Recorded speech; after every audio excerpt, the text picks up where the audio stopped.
নমস্কার বন্ধুরা, Bishu kitchen with village ফুডে আপনাদেরকে অনেক অনেক স্বাগত জানাই। কেমন আছেন সবাই? আশা করি সবাই ভালো আছেন। তো চলুন, আজ আমাদের রেসিপি হবে এই যে ছাঁচের পিঠা দিয়ে নতুন একটা রেসিপি আপনাদের সাথে শেয়ার করব। বন্ধুরা, ভিডিওটা প্রথম থেকে শেষ পর্যন্ত দেখতে থাকুন, আশা করি ভালো লাগবে। বন্ধুরা, এই যে পিঠাটাকে আমি প্রথমে ছোট ছোট করে কেটে নেব। দেখুন, এরকম ছোট ছোট টুকরো করে কেটে নিতে হবে। এই যে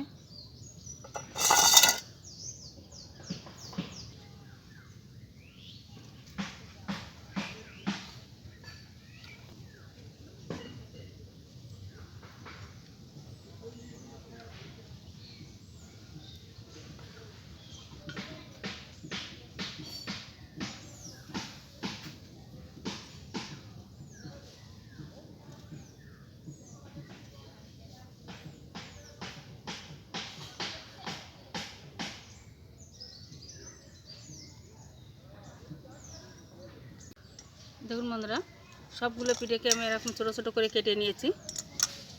এখন উনুনটাকে ধরিয়ে নেব।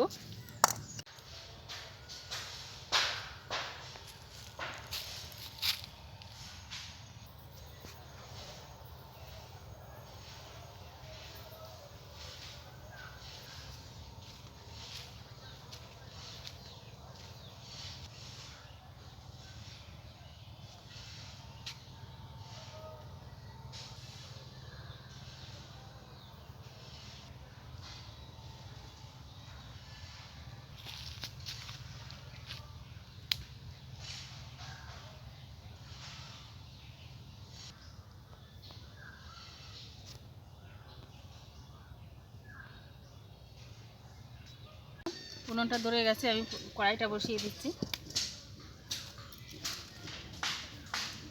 বন্ধুরা, কেটে রাখা পিঠেটা আমি ভেজে নেব, তার জন্য কড়াই সর্ষের তেল দিয়ে দিচ্ছি।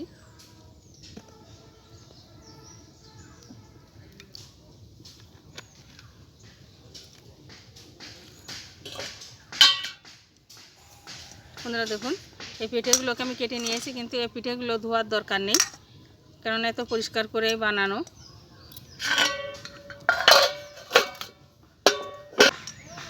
তেল গরম হয়ে গেছে, এবার আমি পিঠেটাকে ভেজে নেব।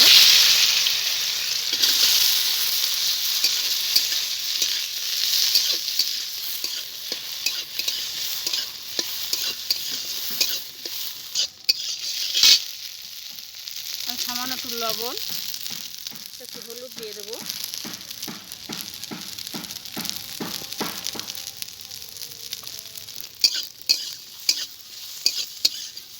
এটা ভাজা হতে হতে আমি মশলাগুলোকে করে নেব। দেখুন, মশলার ভিতরে আমি নিয়েছি আদা, জিরে আর কাঁচা লঙ্কা, এগুলো আমি বেটে নেব। প্রথমে আমি আদাটাকে বেটে নিচ্ছি।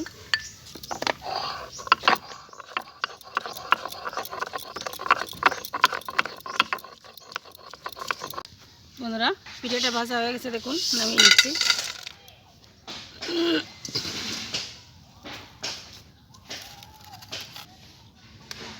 বন্ধুরা, আবারও কড়াই সর্ষের তেল দিয়ে দিচ্ছি।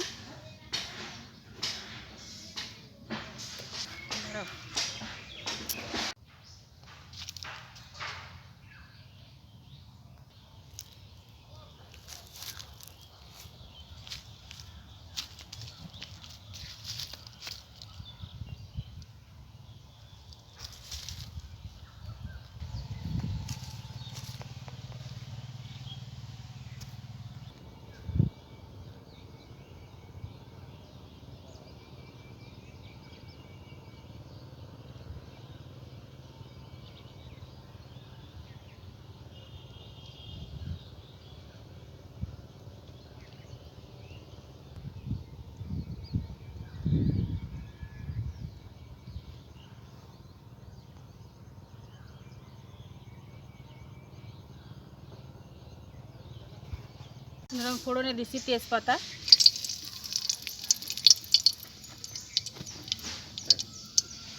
আর দিয়ে দেবো কোনো গোটা জিরে। বন্ধুরা, এবার আমি বেটে রাখা মশলাগুলো দিয়ে দেবো। প্রথমে আদা বাটা দিয়ে দিচ্ছি,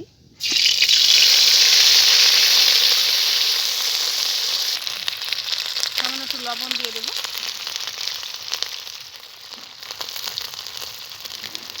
দিয়ে দেবো একটু হলুদ,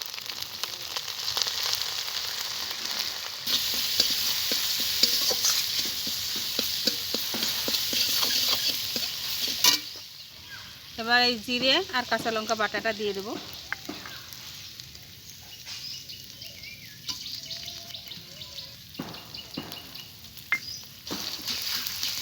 মশলাগুলোকে একসঙ্গে আমি কষিয়ে নেব।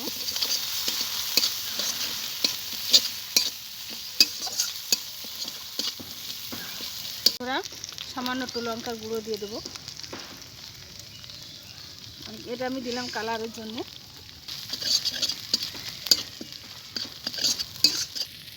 ওরা মশলাটা আমার কষানো হয়ে গেছে, এবার আমি ভেজে রাখা পিঠেটা দিয়ে দেবো।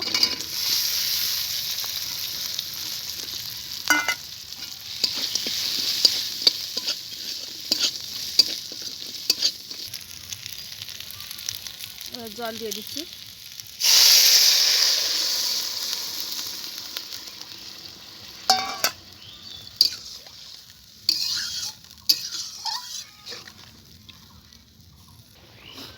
বন্ধুরা দেখুন জলটা ফুটে উঠেছে, এখন আমি স্বাদ মতো লবণ দিয়ে দেবো।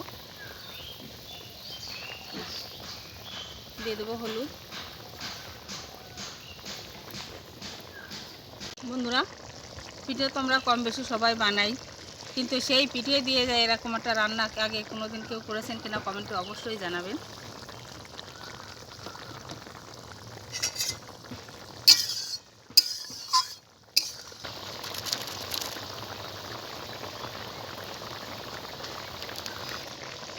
বন্ধুরা রান্নাটা আমার হয়ে গেছে দেখুন, এখন আমি একটু গরম মশলা দিয়ে নামিয়ে নেব।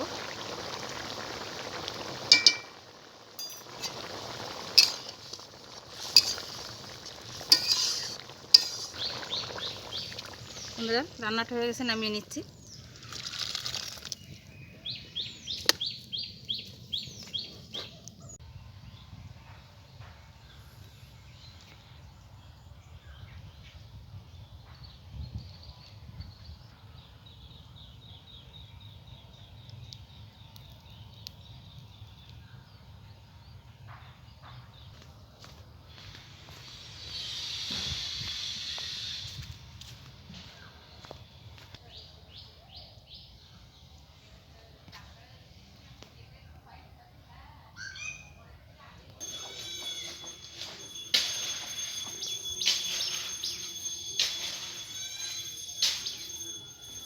বন্ধুরা দেখলেন তো কত সহজে একটা অসাধারণ রান্না করলাম। তো এই রান্নাটা আপনাদের কেমন লাগলো অবশ্যই জানাবেন, আর যদি ভালো লাগে তো লাইক কমেন্ট শেয়ার করবেন, সাবস্ক্রাইব করে আমার পাশে থাকবেন, তাহলে এরকম নতুন নতুন ভিডিও আপনাদের সাথে শেয়ার করতে পারবো। ভালো থাকুন, সুস্থ থাকুন, ধন্যবাদ।